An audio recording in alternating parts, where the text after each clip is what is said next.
Welcome to Sweet Life Beat Life. We hope this video helps. You start by preparing your workspace and loading material. Open Apple Music and pick a playlist you will use. Make sure the app is updated and you are signed in, because Library Sync keeps track positions aligned.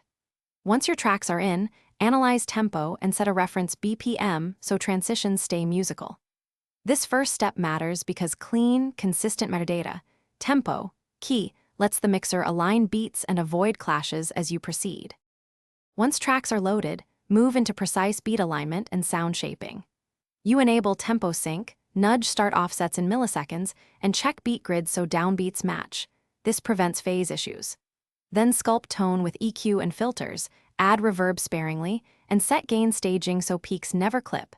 This preserves headroom. Make transitions using the crossfader or channel volumes and practice 4 to 8 bar loops to lock rhythmic phrasing. Practicing these middle steps guarantees musical consistency. To finish, you record or export the session and apply final polish. Choose 320 kbps or lossless depending on delivery, and normalize loudness to about -14 LUFS if it's for streaming. Then add automation for volume rides and filter sweeps, and trim start and end points for a clean export. If anything goes wrong, sync issues, mismatched beats, rescan the library, relaunch the app, and verify ID3 tags and sample rates. This troubleshooting often resolves timing and metadata conflicts quickly. Thanks for watching. Consider subscribing if we helped you.